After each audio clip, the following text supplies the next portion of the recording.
स्वागत है दोस्तों आपका लखनऊ नामा यूट्यूब चैनल पे। मैं विवेक आज आपको बताने जा रहा हूँ लखनऊ विश्वविद्यालय की काउंसलिंग के बारे में। और सबसे पहले आपके आने वाले भविष्य की काउंसलिंग के लिए मैं आपको शुभकामनाएं देता हूँ। और इस चैनल पे यदि आप नए हो तो चैनल को सब्सक्राइब ज़रूर करना, क्योंकि आगे आने वाली सारी अपडेट आपको यहाँ लखनऊ नामा यूट्यूब चैनल पर मिलेगी। और भविष्य में जितने भी काउंसलिंग में कोई भी अपडेट आएगी, नई अपडेट, वो सारी प्रोवाइड करी जाएंगी। इस वीडियो में मैं आपको एक शॉर्ट में सारी ऑनलाइन काउंसलिंग के बारे में बताने वाला हूँ, जिससे आपको एक ब्रीफ इंट्रोडक्शन हो जाए ऑनलाइन काउंसलिंग किस प्रकार से करी जाती हैं। आज इस प्रकार से मैसेज आए कि ऑनलाइन काउंसलिंग के लिए वेबसाइट क्या होगी। तो वेबसाइट बता दें, जो आपने प्रवेश परीक्षा के समय जो आपने एडमिट कार्ड के लिए इसी वेबसाइट के द्वारा अपना रजिस्ट्रेशन आईडी, पासवर्ड और कैप्चा फिल करके डाउनलोड करा था, इसी के द्वारा आपको अपनी डिटेल दोबारा फिल करनी है और वहाँ पे काउंसलिंग का ऑप्शन शो करेगा। और सबसे पहले काउंसलिंग, एक क्वेश्चन ये भी आया था कि काउंसलिंग के लिए मेरिट लिस्ट में कितने रैंक से कितने तक पार्टिसिपेट कर सकते हैं। तो सबसे पहले बता दें, मेरिट लिस्ट में नाम लगभग सभी स्टूडेंट का होता है जिन्होंने प्रवेश परीक्षा दे रखी है।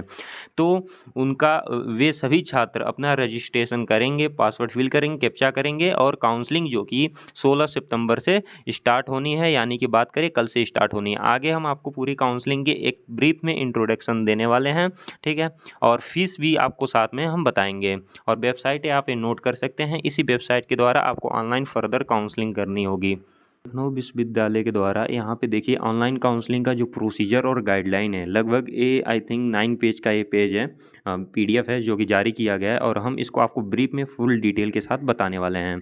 तो सबसे पहले यहाँ पे कुछ स्टेप बताए गए हैं। सबसे पहले आपको यहाँ पे आपको रजिस्ट्रेशन करना होगा। और आपको बता दें, रजिस्ट्रेशन के लिए जो फ़ीस है रहने वाली है प्रत्येक साल की तरह, जो 700 रुपये इसमें फ़ीस रहती है। और 500 रुपये जो होते हैं ना, अगर जो आपको सीट अलॉट नहीं होता है, जो आपने काउंसलिंग के दौरान जो भी कॉलेज आपने चूज़ कर रखा है, उसमें से कोई भी कॉलेज यदि आपको सीट अलॉट नहीं होता है तो ये 500 रुपये आपको रिफ़ंड कर दिए जाते हैं। और 200 रुपये जो होता है वो नॉन रिफ़ंडेबल होता है, ठीक है। लेकिन अगर जो आपको कॉलेज अलॉट हो जाता है तो फ़ीस रिफ़ंड नहीं होते हैं। और टोटल जो काउंसलिंग की फ़ीस बता दें कि तो 700 रुपये एक काउंसलिंग के फ़ीस रहने वाली है, जिसको आप रजिस्ट्रेशन करेंगे। और रजिस्ट्रेशन 16 तारीख से स्टार्ट होगा। और फिर से एक बार मैं बता दूं, रजिस्ट्रेशन में जिनकी मेरिट लिस्ट में लगभग सभी स्टूडेंट का नाम होता है, वे सभी रजिस्ट्रेशन करेंगे, पासवर्ड और फिर कैप्चा करके अपना रजिस्ट्रेशन स्टार्ट करेंगे और 700 रुपये फ़ीस पेमेंट करेंगे। अगला स्टेप हम बात कर लेते हैं। यहाँ पे आप पीडीएफ यदि पढ़ भी सकते हैं वीडियो रोक करके, ये सब सारी चीज़ वहीं बताई गई हैं। और यहाँ पे अगला स्टेप है चॉइस फिलिंग का स्टेप, और ये सबसे इम्पोर्टेंट स्टेप होता है और इसको बहुत ही ध्यान से सुनना है। मैं एक कंडीशन आपके सामने रखता हूँ।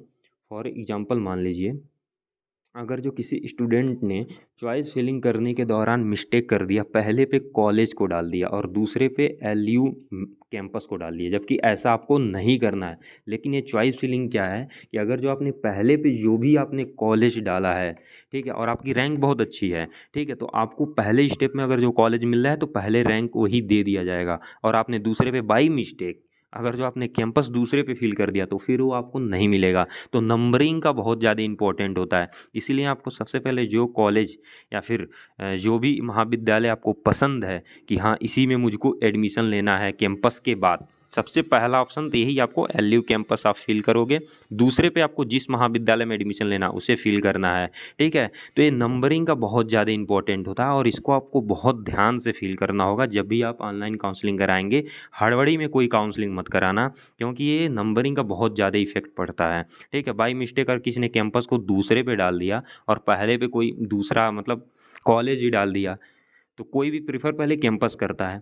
तो जब काउंसलिंग आप कराएंगे ना, तो जो कॉलेज अलॉट होती है, जो विश्वविद्यालय प्रशासन आपको कॉलेज देगा, आपके नंबरिंग के हिसाब से देगा, क्योंकि उसे क्या पता, उसे आपकी नंबरिंग चॉइस फिलिंग के अनुसार ही देखना है। इसीलिए आपको ये ध्यान रखना है कि आपको पहले नंबर पे जो कॉलेज, पहले नंबर पे आपको डालनी है क्या, एलयू कैंपस, दूसरे पे जो कॉलेज आपको पसंद है वो डालनी है, ठीक है। इस प्रकार से आपको काउंसलिंग करनी है और यही चीज़ यहाँ पे बताई गई है, आप वीडियो रोक करके पढ़ सकते हैं।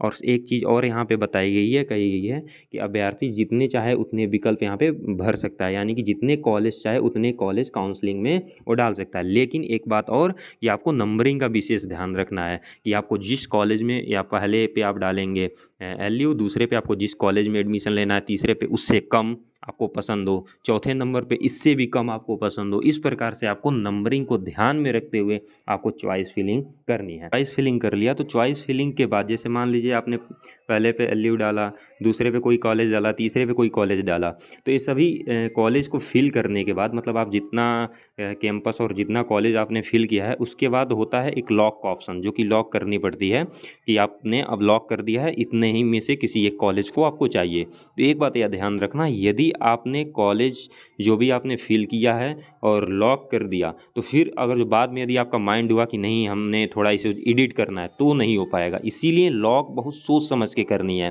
ठीक है। तो लॉक करने से पहले आपको बिल्कुल नंबरिंग का ध्यान रखना है कि आपने पहले पे किसे भरा, दूसरे पे किसे भरा, चौथे पे किसे भरा, ठीक है। इस नंबरिंग को ध्यान में रख करके कई बार मिलान करके उसके बाद आपको लॉक करनी है, क्योंकि अगर जो आपने लॉक कर दिया, आपकी चॉइस फिलिंग जो भी है लॉक कर दिया, तो फिर आप उसे नहीं बदल सकते हैं। इसलिए मैंने बोला था कि आपको हड़बड़ी में काउंसलिंग नहीं करानी है, बहुत अच्छे से नंबरिंग को देख करके आपको जिस कॉलेज में एडमिशन लेना है, पहले कैंपस डालेंगे, फिर उन सभी कॉलेज का नाम डालेंगे, नंबरिंग को ध्यान में रखते हुए, ठीक है। उसके बाद ही आपको लॉक करनी है। लॉक करने के बाद उसमें कोई भी बदलाव नहीं होता है। सीट आवंटन का ऑप्शन आता है, इसके बारे में हम डिटेल में वीडियो लेकर के आएंगे। सीट आवंटन होने के बाद क्या करेंगे, अब अपग्रेडेशन में क्या होता है, इसके बारे में हम डिटेल वीडियो लेकर के आएंगे। एक शॉर्ट वीडियो था अभी ये काउंसलिंग के दौरान, और आपको चॉइस फिलिंग कैसे करनी है।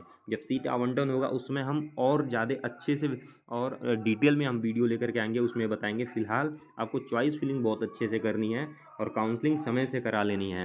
यहाँ पे एक है जब आपको कॉलेज अलॉट हो जाता है, तो कॉलेज जब अलॉट हो जाता है तो उस समय आपको डॉक्यूमेंट क्या लेने हैं, ये सारी चीज़ें यहाँ पे बताई गई है। खैर हम इसके बारे में और डिटेल में वीडियो बनाएंगे। और एक चीज़ डॉक्यूमेंट में पूछा जा रहा था इंस्टाग्राम पे ज़्यादा कि सर 12th की रिजल्ट नहीं आया या फिर मार्कशीट उनको ओरिजिनल नहीं मिली है, तो इससे कोई चिंता नहीं, आपको लेना देना ही है।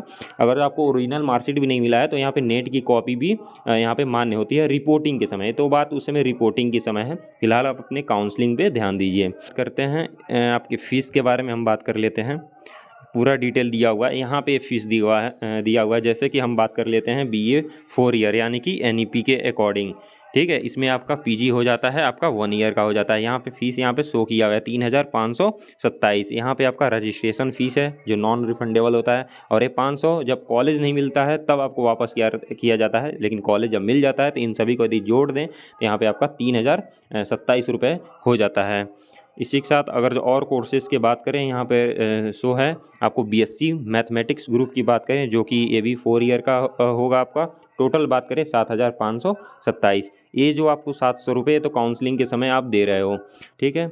इसी तरीके से आप अगर जो बात करें, एक चीज़ यहाँ पे ऐड किया गया है, यदि कोई छात्र कंप्यूटर साइंस लेता है, फिजिक्स लेता है, मैथमेटिक्स सेल्फ फाइनेंस सब्जेक्ट के रूप में लेता है, तो 3000 रुपये पर सब्जेक्ट ऐड होता है। फिलहाल इसके बारे में और डिटेल वीडियो हम बनाएंगे जब आपको सीट अलॉट हो जाएगा, रिपोर्टिंग कैसे करनी है, फीस कैसे जमा करना है, बहुत डिटेल में वीडियो बनाएंगे। फिलहाल मेरा ये वीडियो बनाने का मकसद सिर्फ यही था कि आपकी जो काउंसलिंग अभी कल से स्टार्ट होने वाली है, उस काउंसलिंग के लिए क्या क्या बातें ध्यान में रखनी है और ख़ासकर चॉइस फिलिंग के समय क्या ध्यान में रखना है, वो चीज़ मैंने बताया है। उसके चॉइस फिलिंग में मैंने बहुत डिटेल में आपको बताया है अभी, लेकिन इसके बाद भी अगर कुछ डाउट है तो कमेंट में पूछिएगा आप। ये फिलहाल आपको सीटें अलॉट हो जाती हैं तो कोई क्वायरीज होती है तो उसमें हम और डिटेल में वीडियो बनाएंगे। फिलहाल ये फ़ीस के लिए एक ओवरव्यू आप देख सकते हो, यहाँ पे बताया गया है। एक फ़ीस आप वीडियो रोक करके एक ओवरव्यू देख सकते हो। इसके बाद भी अगर कोई डाउट होता है तो आप पूछिएगा कमेंट सेक्शन में, ठीक है। आगे हम और डिटेल में वीडियो बनाते रहेंगे। जय हिंद। और अगर जो आप लखनऊ नामा पे नए हो तो सब्सक्राइब जरूर करना, आगे फर्दर कोई भी डिटेल और ट्रू इन्फॉर्मेशन आपको यहाँ प्रोवाइड करी जाती है। जय हिंद, जय भारत।